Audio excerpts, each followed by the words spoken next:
नमस्कार जी, मैं Shifali the secret of your life programme में आपका ढेर सारा स्वागत करती हूँ।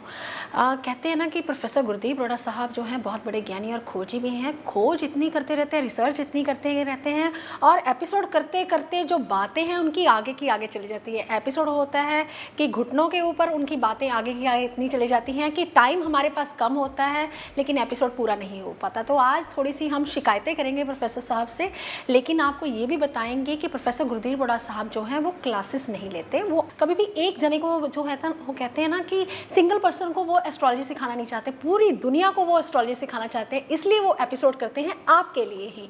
तो आज का एपिसोड किस पे है जी? आज का एपिसोड जितना आपके लिए खास है उतना ही मेरे लिए खास है, उतना ही जितने स्टाफ है उसके लिए खास है और जितनी भी सीक्रेट ऑफ योर लाइफ की टीम है उसके लिए भी खास है।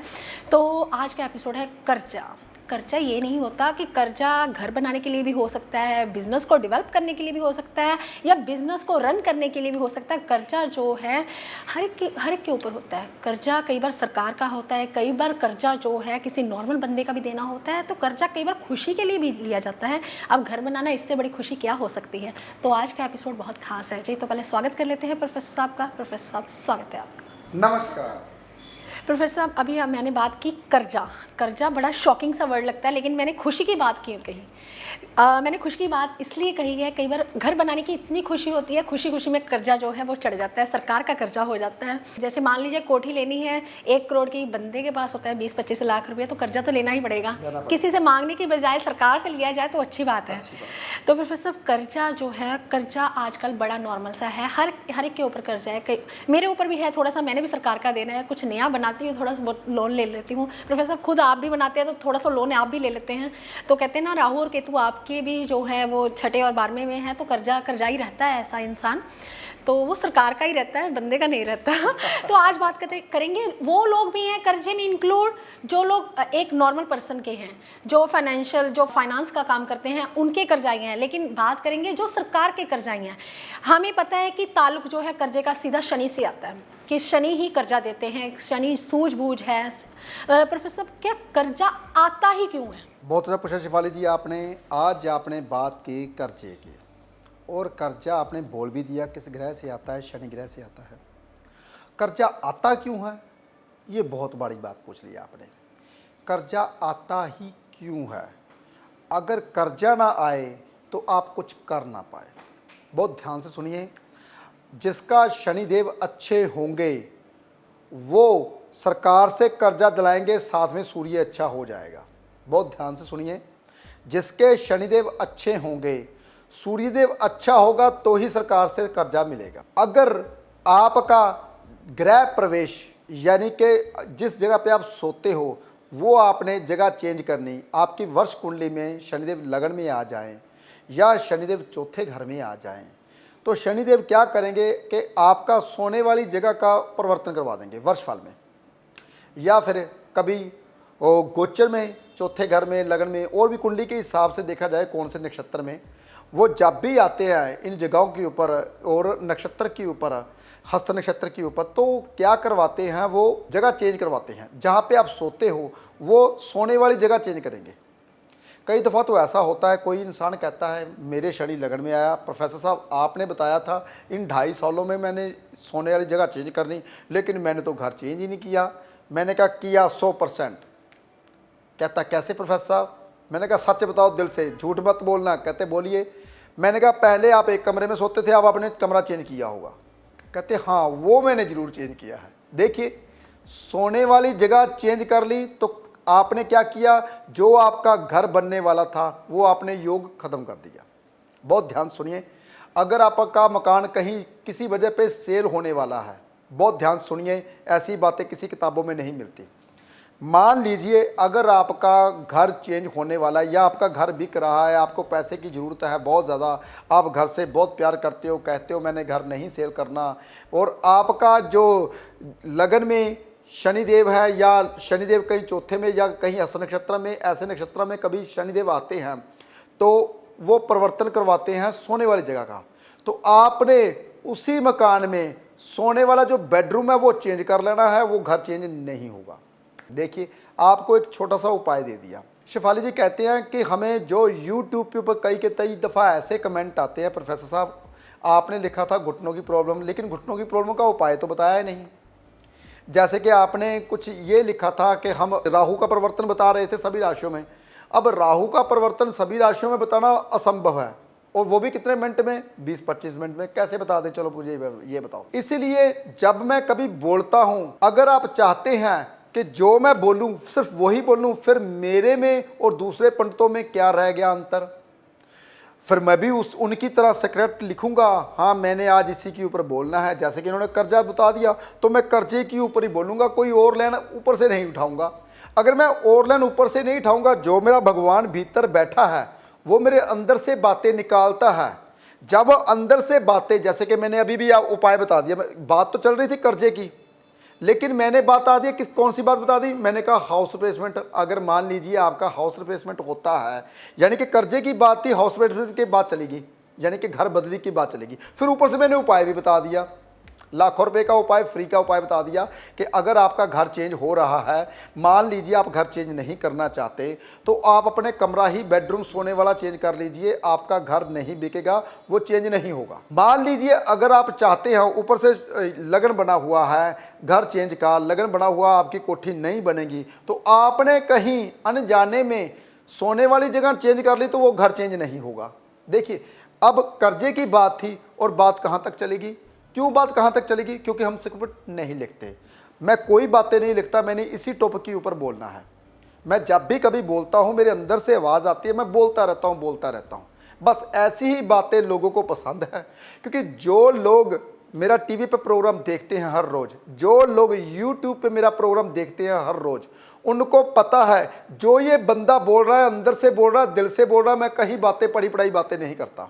मैं ये नहीं बात करता आज चंद्र मीन राशि में है तो मीन राशि का चंद्र क्या होगा जी, आज आपको जल स्थल पे जाना नहीं चाहिए, वहाँ पे खतरा होगा। मैं राशि की बात कर रहा हूँ अब। हाँ, वहाँ पे नहीं जाना आपने, वहाँ पे ऐसे हो जाएगा, वहाँ पे हो सकता है आप डूब सकते हो। मीन राशि में चंद्रमा है आपका, तो आपका 8 हाउस में चंद्रमा आ रहा है, आपको परेशानी आ रही है। ये मैं राशि की बात कर रहा हूँ। अब मैंने बता दिया पानी पे नहीं जाना, आप डूब सकते हो। और किसी का मीन राशि लगन में आ रही थी, बहुत ध्यान सुनिए, एक की मीन राशि 8 में आ रही है, एक की मीन राशि लगन में आ रही थी। मैंने बोला 8 हाउस में जब कभी चंद्रमा आए तो मीन राशि में आ जाए तो आपने पानी में नहीं जाना, जब कभी इन 2 दिनों में। तो ऊपर से आपकी जो जिसका मीन लगन है उसके लगन में आ गई, वो तो पानी में खेल रहा होगा, उसको तो मजा आ रहा होगा क्योंकि लगन में चंद्र है। और एक पानी में डूबने वाला मीन राशि का, एक मीन राशि का पानी में खेलने वाला, तो यहाँ पे राशियां गलत हो जाती हैं। जी प्रोफेसर साहब, अभी आपका फिर टॉपिक आगे बढ़ गया, लोगों की कंप्लेंट्स बहुत ज़्यादा हैं, तो हम आते हैं फिर से टॉपिक के ऊपर। शनिदेव की बात कर्जे की। शनिदेव न्यायाधीश। प्रोफेसर साहब, शनिदेव का नाम लें तो मेरा सबसे प्रिय ग्रह जो है वो शनिदेव ही है, क्योंकि सूझबूझ देते हैं, ज्ञान देते हैं और पावर्टी देते हैं। कहते हैं ना कि शनिदेव जब स्ट्रांग होते हैं कुंडली में तो बंदा जो है ज्ञान की बातें करता है, सूझबूझ होती है ऐसे ज्ञान में। तो प्रोफेसर साहब, मेरा क्वेश्चन ये था कि कर्जा आता ही क्यों है? मतलब मान लीजिए किसी को 1 करोड़ का घर चाहिए, तो आप ऐसी कृपा कर दीजिए ना, उसे कर्जा लेना ही ना पड़े तो वो बन जाए उसका घर। बहुत अच्छा पूछा शेफाली जी आपने बोला कि कर्जा आता ही क्यों है, क्योंकि मेरी बातें आगे की आगे नहीं जाती, मैं लोगों को अच्छे ढंग से समझाना चाहता हूँ कि जब तक आपको समझ नहीं आएगी मेरी बातों की तो आप अमीर नहीं बन पाओगे। जब तक मेरी बातों की समझ नहीं आएगी आप कर्जे से डरना शुरू कर दोगे, हो मेरे ऊपर कर्जा ना आए, मैं तो मकान लूँगा नहीं।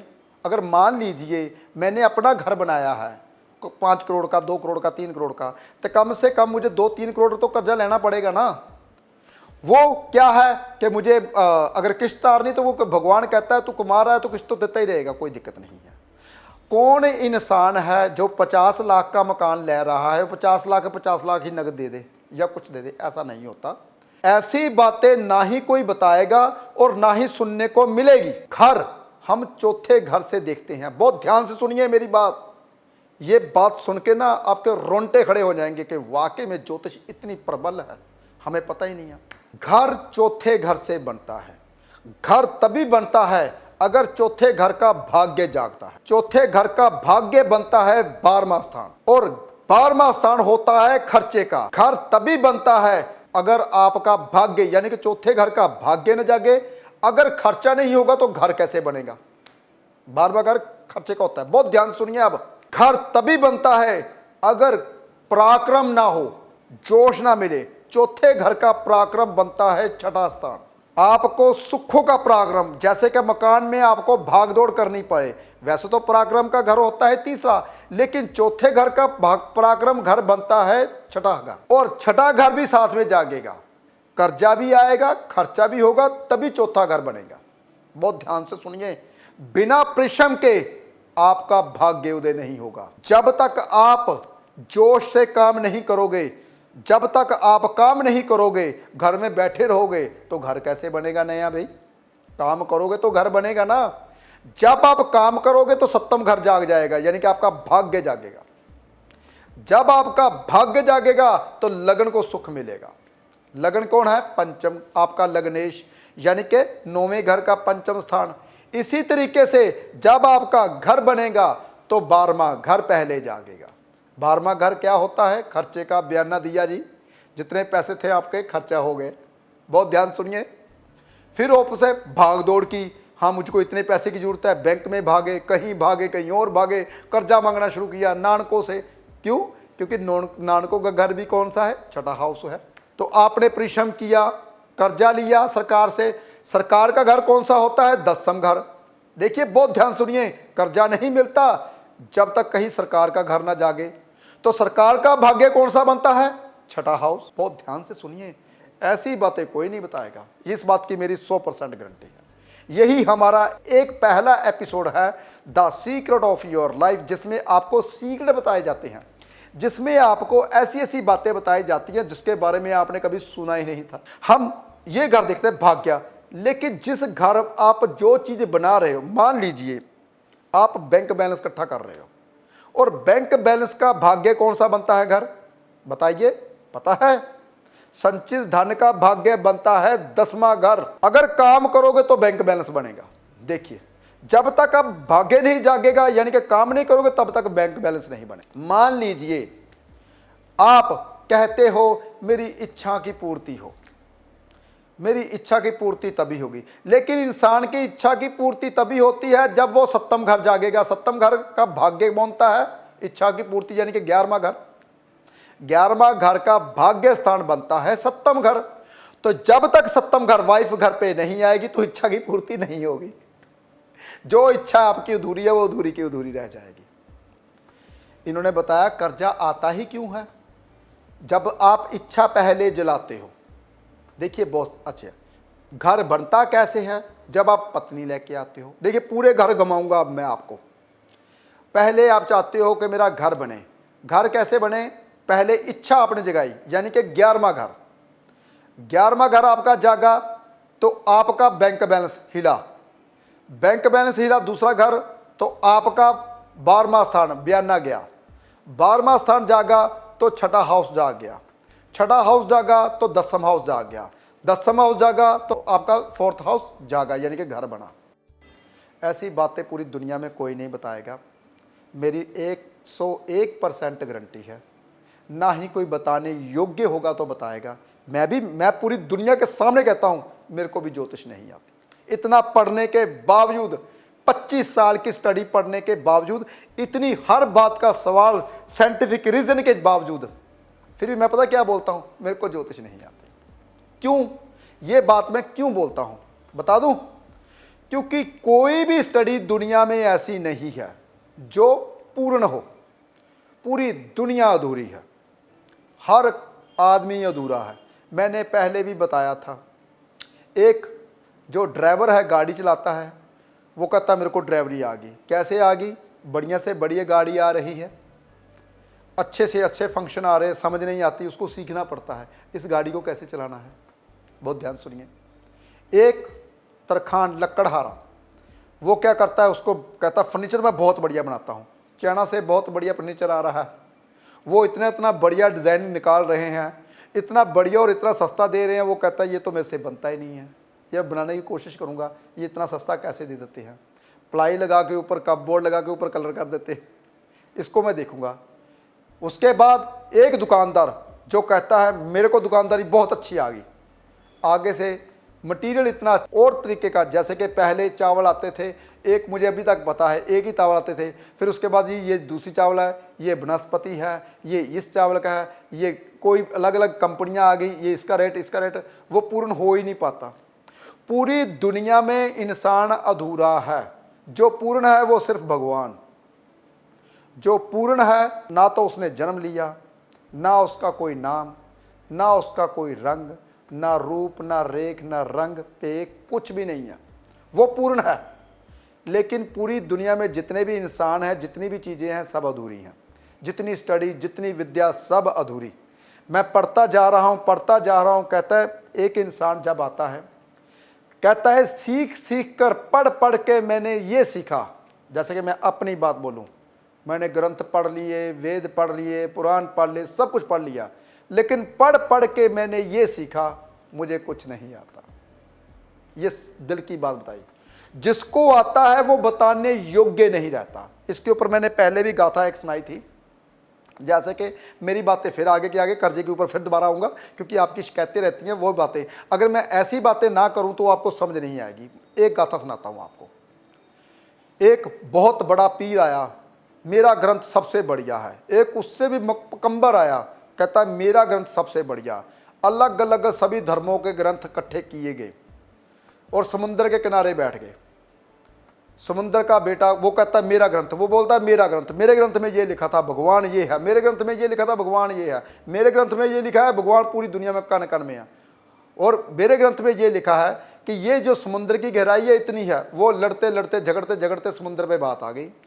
क्योंकि ऐसे ही होता है, जब कभी धर्म के ऊपर बात चलती है तो लड़ाई झगड़ा शुरू होता है, वो ख़त्म छोटी सी बात से हो जाता है। जब बातें स्टार्ट हुई तो बातें कहाँ पहुँच गई? समुद्र के ऊपर। ये समुद्र की गुराई मेरे ग्रंथ में 100% नहीं लिखी है। समुद्र का बेटा देखा भी इतने बड़े बड़े ग्रंथ भगवान के नाम लेके ये क्या कर रहे हैं मूर्ख इंसान, चलो मैं ही बाहर निकलता हूँ। समुद्र का बेटा प्रकट हुआ, कहता है आप झगड़ो मत, बताओ क्या परेशान है। कहता हमारी यहीं पे बात अड़ी है कि ये समुद्र की गहराई कितनी हमने ये जानी। कहता ये कौन सी बात है, तो मैं आपको बता देता हूँ, चिंता मत कीजिए, मैं 15 मिनट में जाता हूँ, वापस आके नाप के पूरी आता हूँ। मैं जाके आता हूँ और उसने मीटर लिया अपना पूरा, जो भी आपके कैलकुलेशन लगाया दिमाग में, और नीचे गया। नीचे जैसे जैसे वो नीचे जाता गया, क्योंकि समुद्र का जो बेटा है वो है नमक, बहुत ध्यान सुनिए, वो नमक का पुतला था। वो धीरे धीरे जब तक नीचे नीचे जाता गया वो खुरता गया। पहले उसके पाँव खुरे, हाथ खुरे, ये वो पिघलता गया, क्योंकि समुद्र में नमक पिघल जाता है। जब उसने हाथ जैसे जैसे हाथ करता गया, जब उसने ज़मीन को टच किया, नाप लिया, तो जो हाथ था वो भी पिघल गया।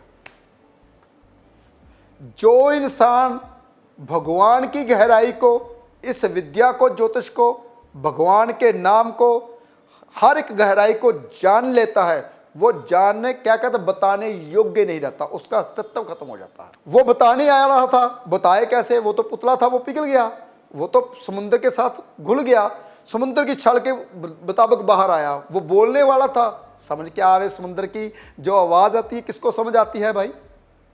वो बेचारा चिल्ला चिल्ला कर बोल रहा है, सुनने वाले बोलते हैं नहीं वो नहीं आएगा, वो झूठा था, वो फ्रेबी था। हम ऐसे ही बोलते हैं ना, जब कोई हमें बताने नहीं बताता, वो बताने योग्य नहीं रहता, तो हम बोलते हैं ये झूठा था, फ्रेबी था, इसलिए नहीं आया। आप मेरा ग्रंथ पढ़िए, आप ये पढ़िए, मैं आपका पढ़ता हूँ, ऐसे बदली करते और आप घर में चले जाते हैं बिना नापे तोले। कोई गहराई में जानने की तो कोशिश नहीं करेगा। पता है जो गहराई जान लेगा वो बताने योग्य नहीं रहेगा, यानी कि उसका अस्तित्व खत्म हो जाएगा। ऐसी है हमारी विद्या ज्योतिष, जो कि बताने योग्य जो इंसान होता है वो दुनिया में नहीं रहता। जो मैं चीज़ें बताता हूँ, जो इतनी बड़ी स्टडी, इतना बड़ा ग्रंथ, लोग ऐसे समझते हैं ये जी क्या है, 2 किताबें मैंने पढ़ ली तो मैं ज्योतिषी बन गया। पूरी दुनिया की किताबें पढ़ लो, कोई इंसान ज्योतिषी पूर्ण नहीं है। मैं 1,00,000% गारंटी देता हूँ। हाँ, पूर्ण थे पहले हमारे ज्योतिषी, जो दिन रात भगवान का नाम लिया करते थे, जो हर बात में भगवान का नाम लिया करते थे।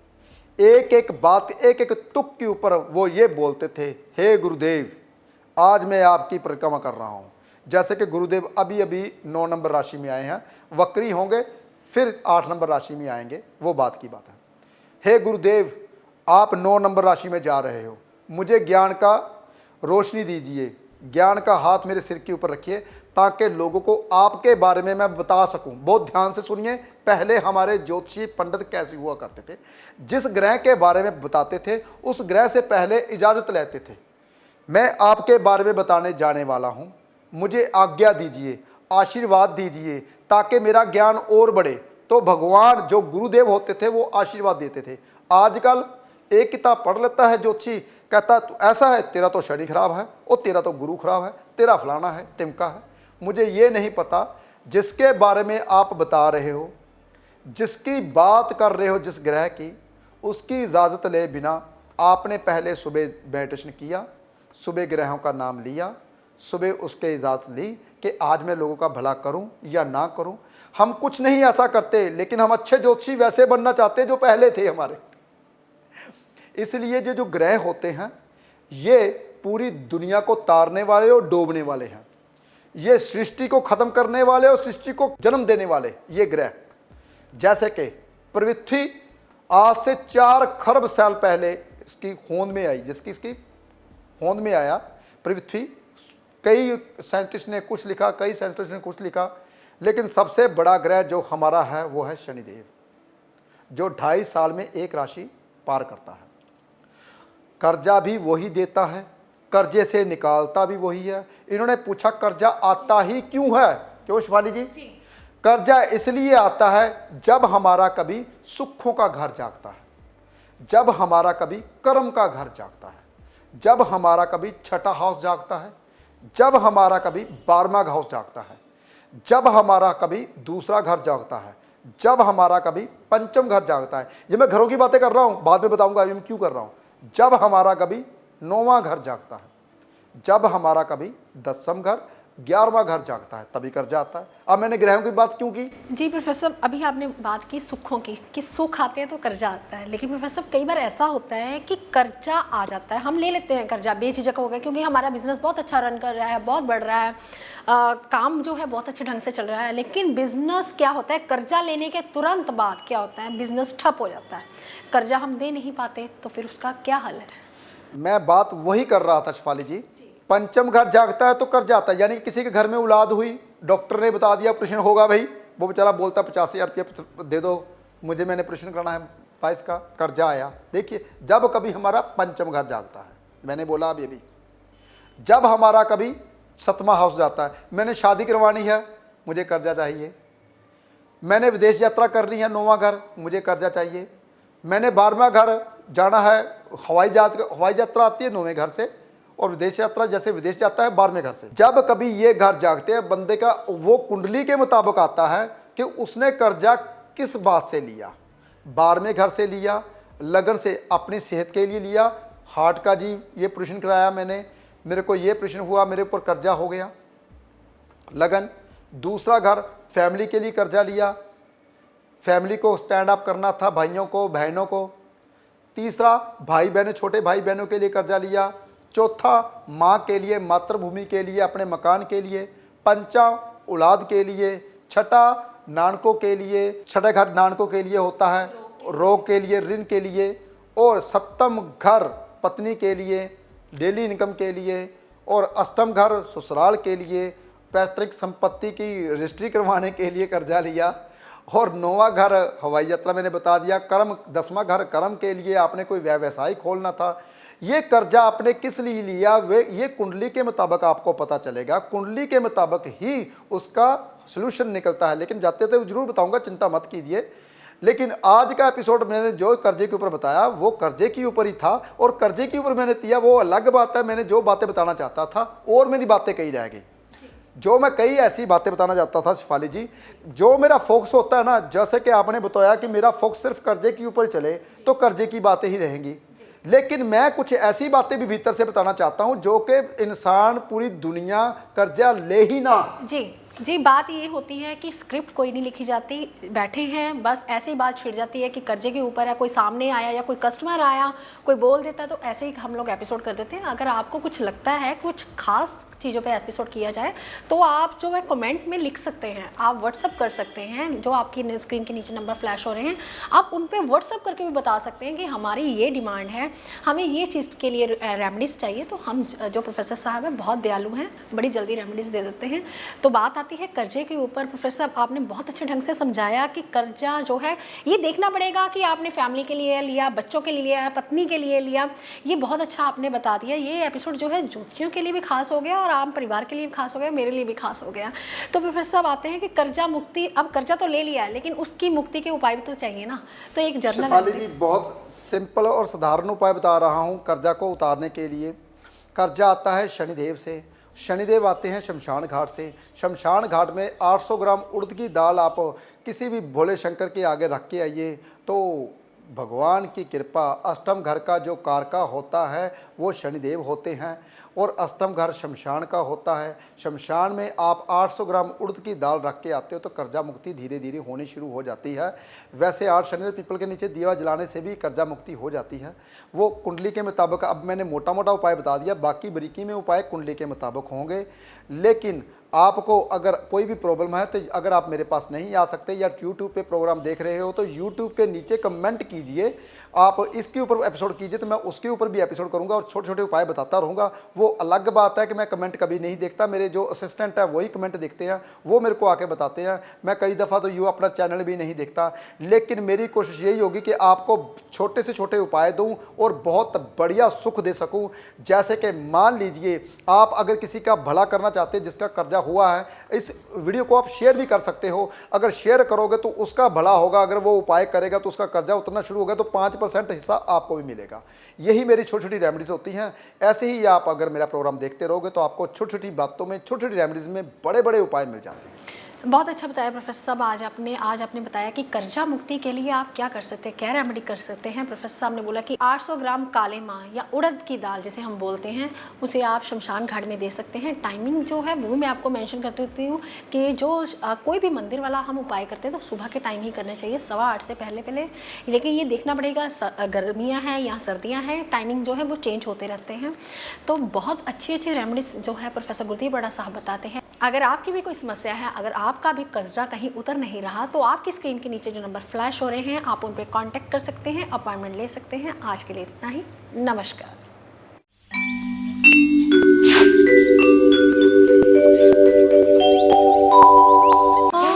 The secret of your life by professor Gurdeep Arora. इस किताब के द्वारा आप खुद ही घर बैठे ले पाएंगे अपने हॉरोस्कोप से संबंधित महत्वपूर्ण जानकारी। इस कुंडली में होगा आपके आने वाले 10 सालों का वर्षफल।